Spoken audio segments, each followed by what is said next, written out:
তিৱাৰী আয়োগ কমিশন যেটো তিৱাৰী কমিশন এই তিৱাৰী কমিশন ইয়াৰ আগতে 1987 টেবুলেশন এবাৰ হৈ গৈছে যোৱাকালি যদিও তেখেতে কৰিছে এটো প্ৰিভিলেজ হ'ব প্ৰিভিলেজ কৰিব নোৱাৰে এটা ডাবল টুৱাইস টেবুলেশন কৰিব নোৱাৰে এটো এটা আইনসংগত বিষয় আছে লগতে মেহতা কমিশন ৰিপৰ্টৰ যেটো আনিছে আপোনালোক সবে জানো মেহতা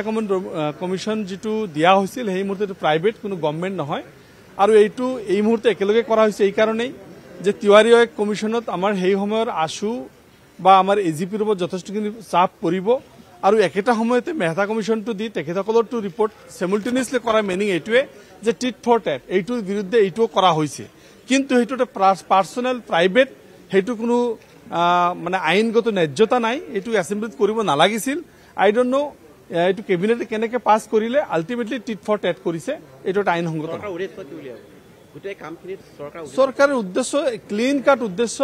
যে এই মুহূর্তত অকল যদি বিজেপি সরকার আহিব খুঁজে তেতিয়াহলে একপক্ষীয়ভাবে তেখেতসকলে কিছু ইস্যু বনাব লাগিব কেতিয়াবা তেখেতসকলে মোগলৰ হেখৰণ কেতিয়াবা হৰাইঘাটৰ হেখৰণ কেতিয়াবা বাবৰ এতিয়া বেলেগ নাপায় হাতীগত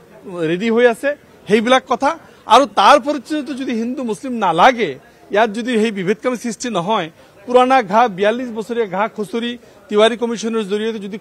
পাৰি চেষ্টা কৰি আছে এই গোটেইখিনি ইস্যুটো 100% পোলাৰাইজেশন ইস্যু বিজেপিৰ ভোট ৰাজনীতিৰ ইস্যু তিৱাৰী আয়োগ কমিশন যেটো তিৱাৰী কমিশন এই তিৱাৰী কমিশন ইয়াৰ আগতে 1987 টেবুলেশন এবাৰ হৈ গৈছে যোৱাকালি যদিও তেখেতে কৰিছে এটো প্ৰিভিলেজ হ'ব প্ৰিভিলেজ কৰিব নোৱাৰে এটা ডাবল টুৱাইস টেবুলেশন কৰিব নোৱাৰে এটো এটা আইনসংগত বিষয় আছে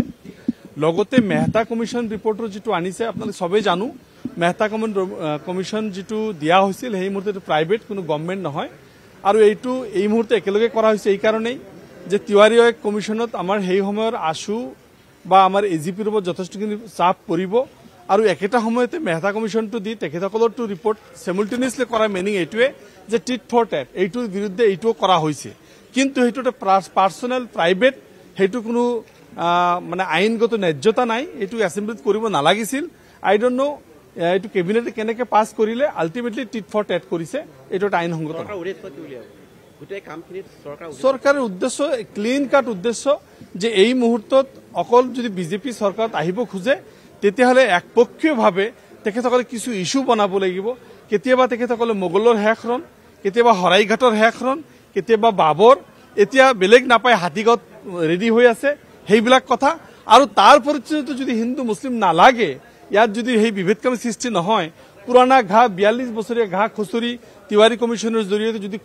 পাৰি চেষ্টা কৰি আছে এই গোটেইখিনি ইস্যুটো 100% পোলাৰাইজেশন ইস্যু বিজেপিৰ ভোট ৰাজনীতিৰ ইস্যু আপুনি বিচৰা বাতৰি পাব কেৱল নিউজ 18 এপত